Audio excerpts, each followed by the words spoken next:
Welcome to the Real Estate Fight Club, a podcast for agents where you'll witness a battle of opinions about topics affecting your real estate business. Now, always in your corner, here are your hosts, Jenn Mertland and Monica Weekly. You want to do more deals, but your current sphere is not big enough. What are you going to do? Well, you need to make new friends. So the best way to do that is through cold calling. I use RedX to call expireds, for sale by owners, for rent by owners, circle prospect, and you can too. Go to theredx.com/fightclub and get your setup fee waived. Welcome to another episode of Real Estate Fight Club. What's up, Jenn Mert?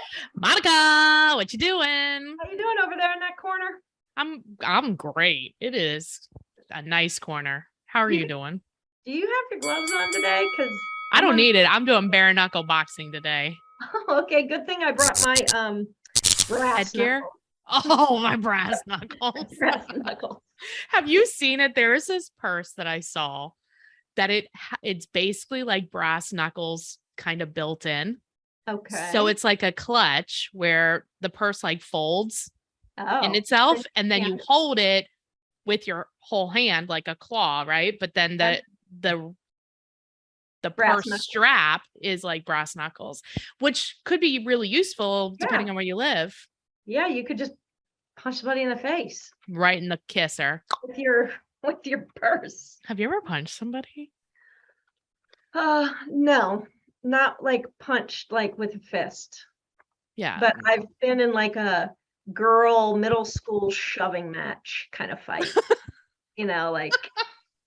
Like more trying to get around their neck and strangle. Oh no, I'm just kidding. Wow. Just kidding. You're not Yeah, kidding. You're so really- violent. No, I wasn't. It was a stupid middle school kind of.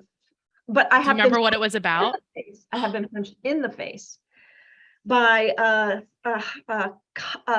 classmate of mine who actually passed away some years ago. Oh, Yeah, she was an addict and she struggled through school. And anyway, we were in gym class and I was playing I was assigned I to a think you basketball court. told Did us. I tell you this? I think Yes. I told this before. Yeah. Tell us again. Well, I was assigned to this basketball court and we had a bunch of them all around the gym and you had, 2 or 4 people on it and we were shooting and doing what we were supposed to be doing. And all of a sudden somebody I'm playing with is like, Monica, like turn around and here she comes. I'm not going to say her name. And here she comes. She's got a ball under one arm and she just comes and fucking clocks me. Sorry. Freaking clocks me right in the face. This was in high school. Dang, did it hurt? Apparently I was on the wrong court or I was with the wrong people or I don't know. Wow. I don't even know what I did. Yeah, it hurt. It hurt like hell. And she got suspended. Yeah, she did. She deserved it. She did. But God rest her soul. She was a troubled human being. And I feel for her.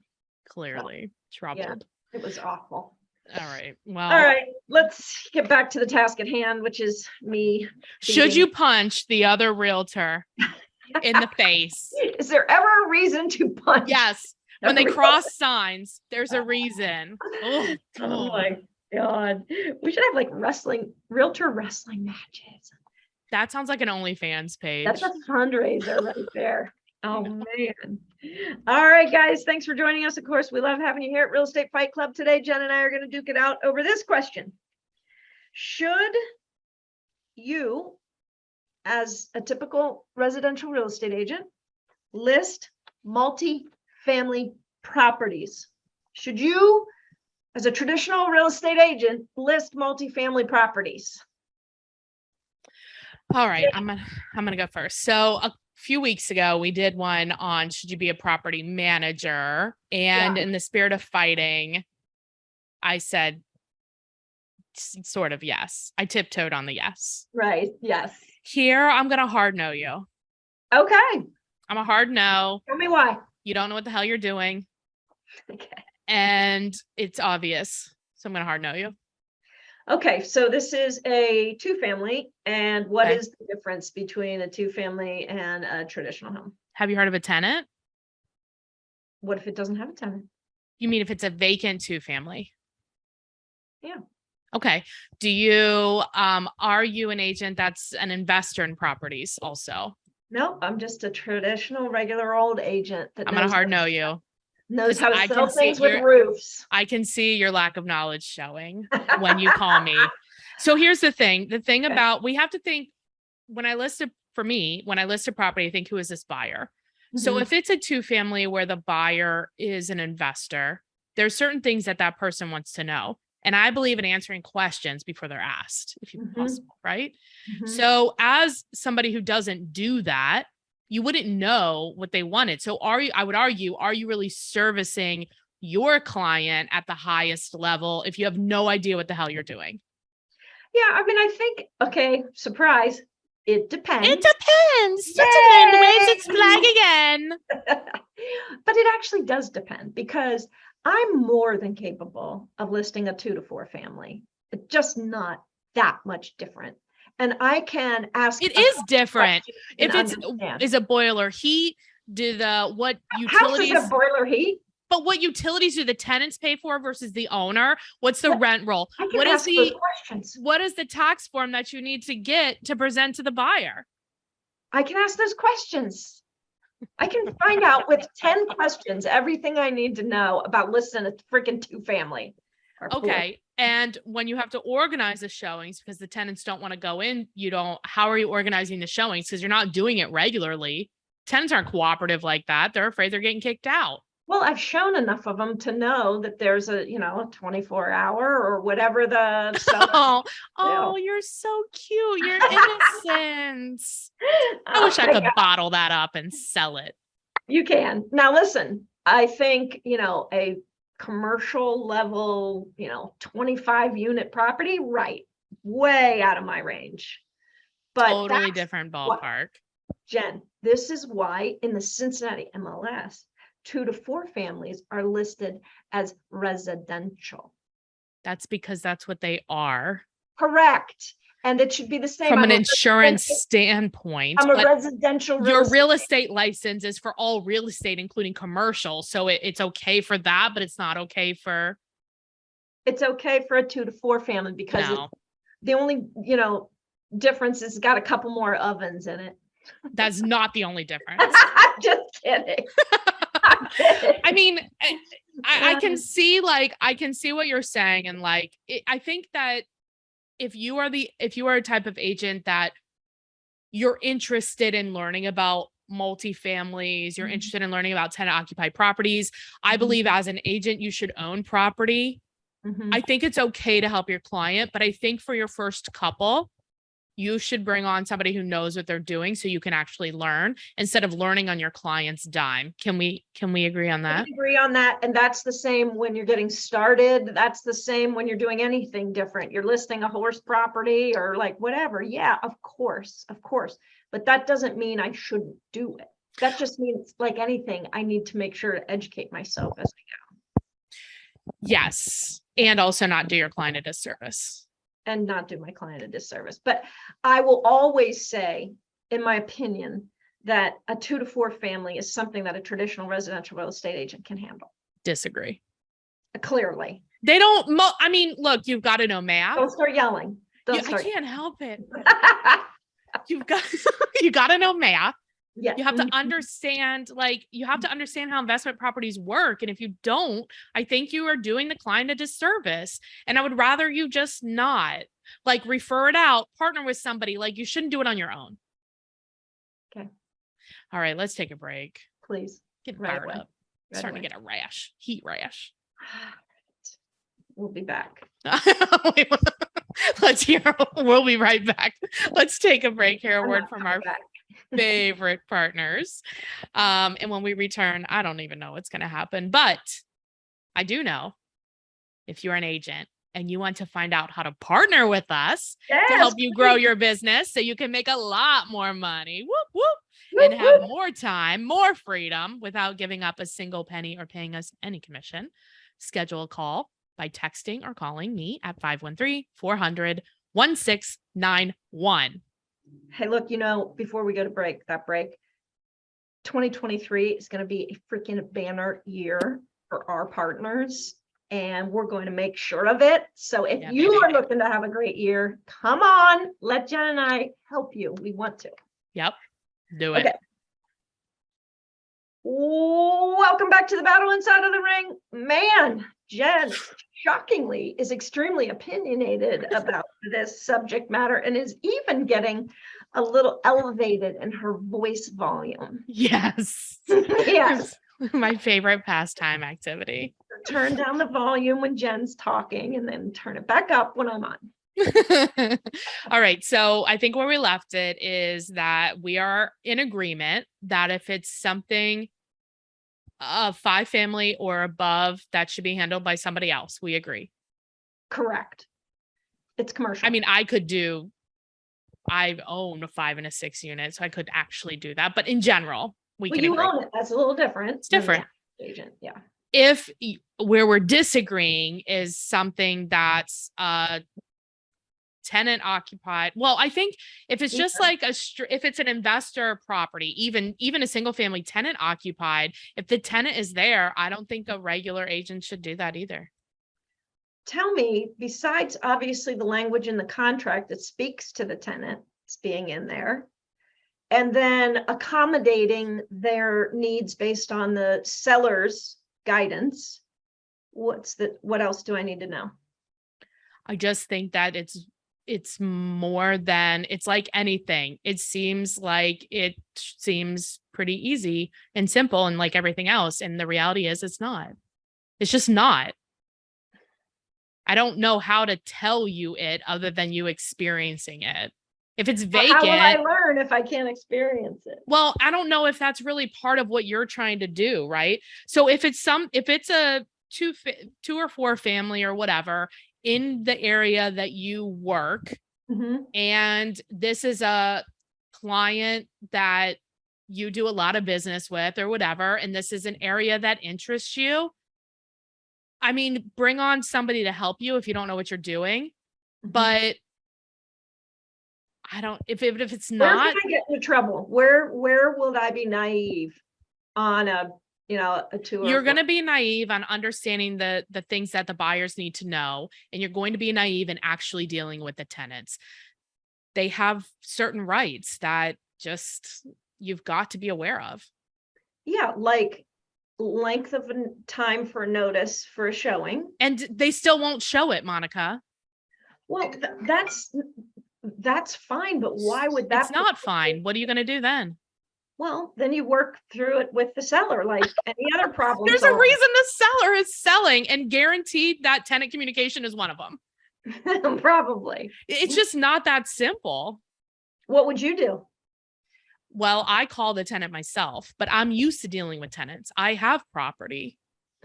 So I call them. We go over the plan. We talk to them. Like, I communicate with them typically more than their landlord does, because that's usually part of the problem. Like, why is that landlord selling? Okay. So as long as I can communicate appropriately with the tenants, Okay. Yeah, you should try it. I don't know. I don't understand. I know, because you won't, I can't explain it to you. You're going to have to see the shit show for yourself. That's helpful. I'm just saying, you're not listening and you don't believe me. So you should do it yourself. I don't believe you. Have a plan B. That's what I'm saying. A backup plan. Okay. This most definitely needs to be the end of today's. We should just listen to our tiebreaker and call it a day. Do me a favor. If you have sold a 2 or 4 family and you are a traditional residential real estate and it went just fine, let me hear about it.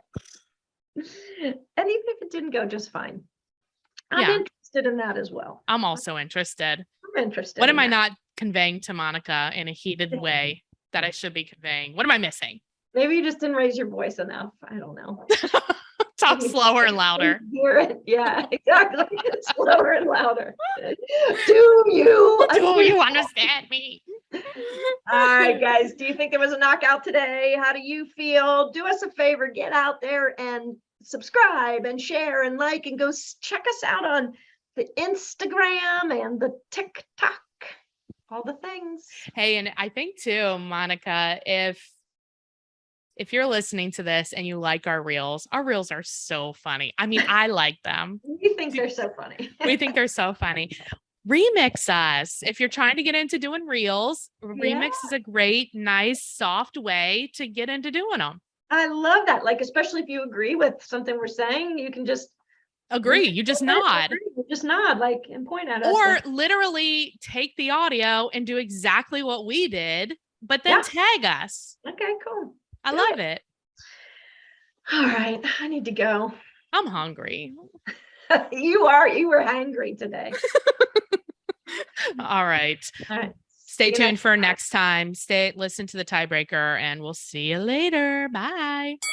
All right. I'm here with our tiebreaker, Mitch Huffman. He is an EXP agent out of Cincinnati, Ohio, and he primarily focuses on helping investors find good deals. So, Mitch, that is why you are the tiebreaker for this question. Are you ready? I am ready. Let's do it. Should residential agents also do multifamilies? It kind of depends. So Okay. I think if you're a new agent, for sure, like, don't say no to anything. Like, get as much experience as you can, but you have to have people, on your side, or you have to do the research to know what's different about multifamily versus single family. So like, for me, I've only been in this for about a little over 2 years now, and jumped full on into the investor side of things right from the beginning. So for me, that's like another video about why you did that, I think, but go ahead. Yeah. But like, for me, I have to almost do research on how to list single family properties, because it's like, or non-investor properties, I'll call it, right? Because it's just, that's a totally different world to me. It's a different animal for sure.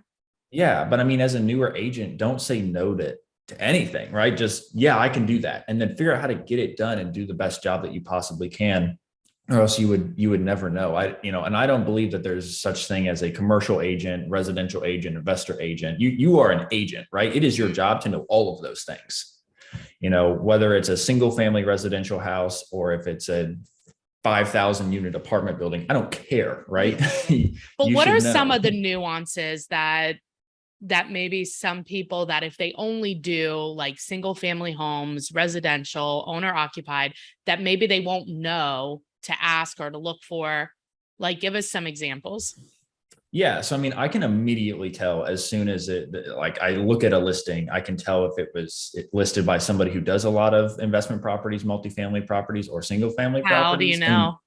And the biggest thing is the utility breakup. So when I ask them who pays for what, right? And they go, well, I think it's all split between the units. I'm like, okay, well, how many electrical, meters are on the thing? Oh, I'm not sure, and you can look at those things in the pictures and stuff, but they don't know the answer to that.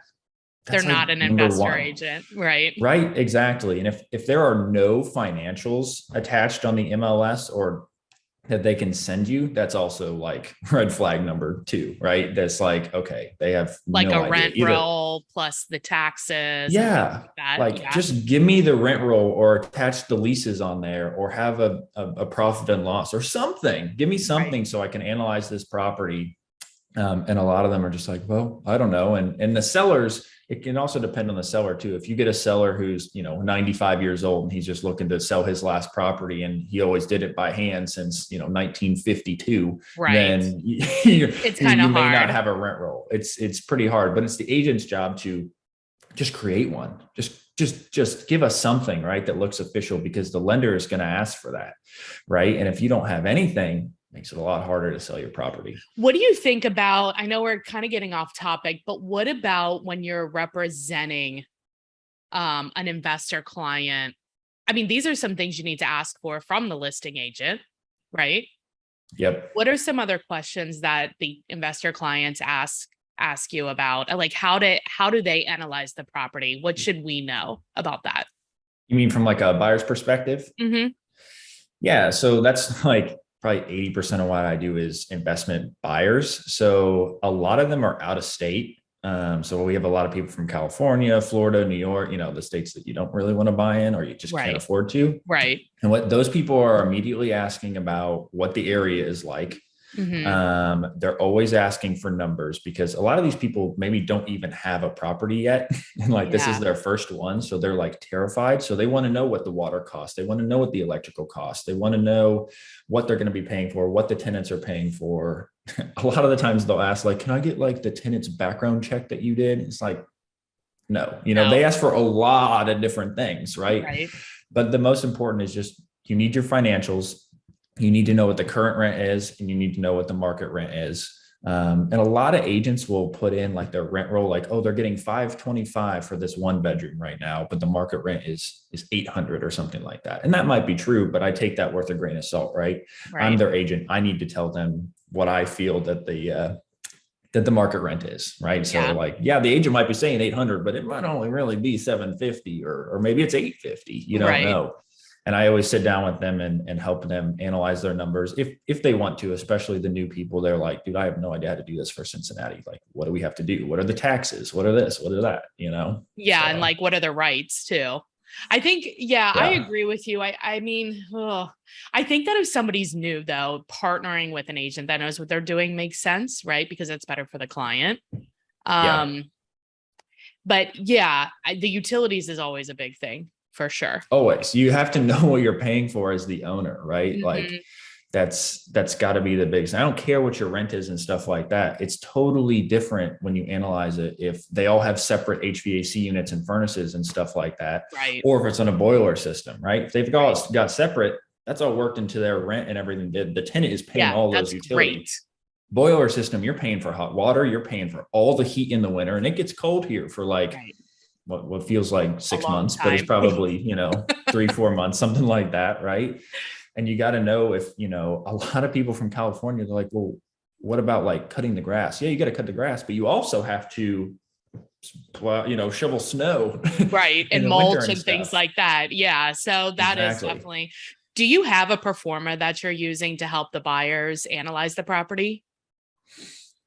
Not really. They all use their own tools. So I have clients who use their own fancy spreadsheet that they came up with. I personally use like the Bigger Pockets calculator on there and stuff, just because it's all automated. Nice. And that the algorithms are right, because I've seen a lot of spreadsheets where it's like, you didn't do your equation right on here. I'm an engineer by degree, right? So I look at all those things and I'm like, we're not doing this right. Yeah. And looking at 50 different clients' spreadsheets that are all different, and they send it to me and I'm like, okay, now I have to sit down and look at them like, hey, let's just put it in this. And it's just way easier that way. That makes sense.